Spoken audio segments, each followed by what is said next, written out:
So today our topic is how we can parse a given string using SLR1 parsing. So for that purpose, we must have to refer the previous day's video where we considered a grammar, and in previous day this was our grammar. S produces within brace S. This was rule 1, and next rule was S produces epsilon. This was rule 2. So with these two rules, first we constructed the augmented grammar. Next we found the LR0 items, and next we found this like the transition diagram.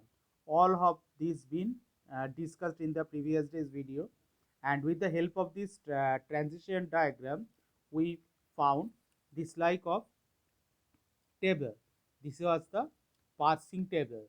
So up to this was the discussion topic of was previous day's video, and today we will start from here.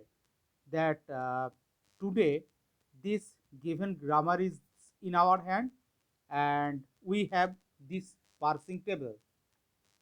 So now a string is given, and we have to decide whether this string could be generated for this grammar or not.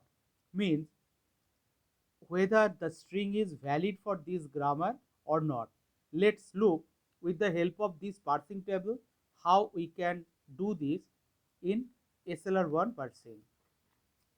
Suppose the given string which we want to judge that whether it is valid or not is this: open brace, close brace, close brace.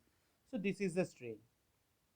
So what we have to do, we have to use two data structure. First one data structure is the stack, and next one data structure is the buffer. Buffer is just like array or queue, means we can pop a symbol only from its front, and stack we know we can pop a symbol from only from its top. So initially, and here we can write one action, means what we are doing. Just we can mention this is optional. So first in stack, what we will push, we will push, this is the symbol input right end marker. It is denoting that the stack is empty. Now we will just at very beginning we will just place the starting state, means 0. 0 was our starting state.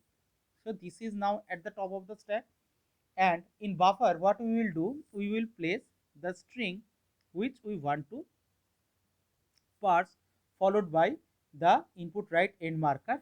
So this is the top, means front of the string. So at each stage we will consider these two symbols. So 0 open brace. Now look at the parsing table. 0 open brace, what is there? Shift 2, means we will make a shift of this symbol and write the symbol 2, so that now 2 is the top of the stack. So here you should must have to mind that in the stack always a number would be there at the top. So what's the remaining in buffer? This is the remaining. So here just we can mention that shift 2. So next 2 open brace. So again look, 2 open brace, again shift 2. So this was, so again this is coming, and 2. So this was remaining. So again shift 2. So 2 closing brace. So 2 closing brace reduced by 2. When it is reduced by 2 means go to rule number 2. Now look its right hand side.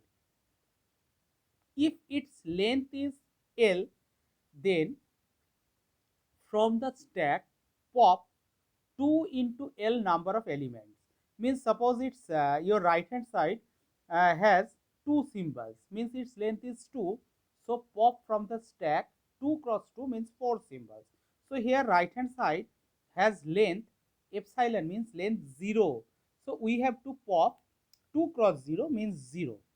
So actually we are popping nothing.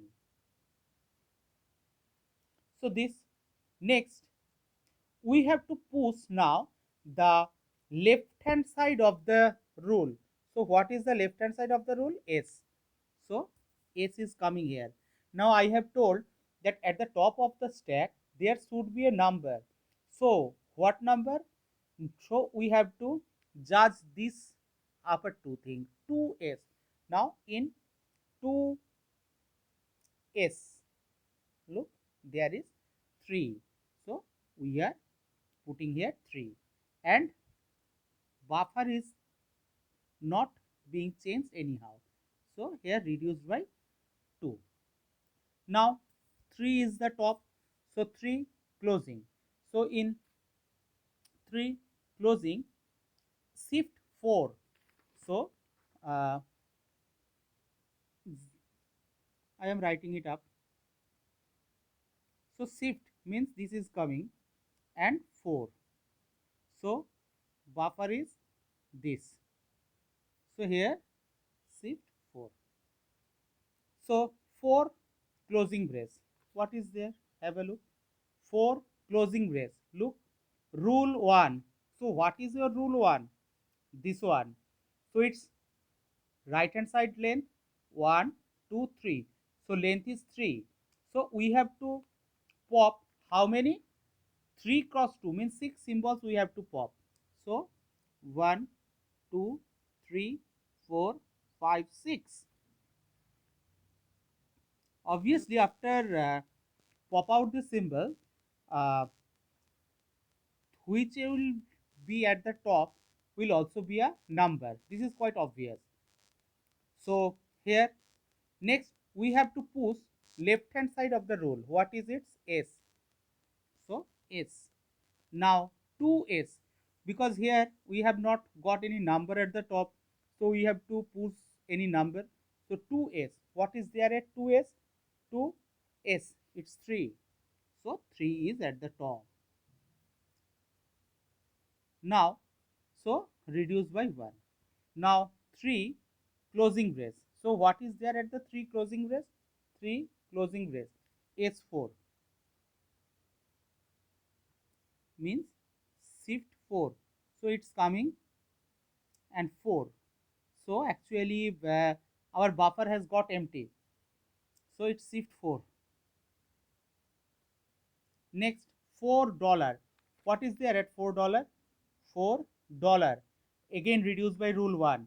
So length is 1, 2, 3. Right hand side length is 3. Means we have to pop out 6 symbols. 1, 2, 3, 4, 5, 6. So we have at stack only 0. Okay. So next we have to push the left hand side of the rule. It's S. So we have to push S. So 0s. Okay. Next 0s. So what number to write here? Just we have to judge what is there at 0s. It's 1. So here we will write 1. So this is reduced by rule 1. Now we will see $1. What's there at $1? Look, $1. It's accept. So just I am writing it at the next step. So $1 it's accept. So here we have arrived at the end of our parsing.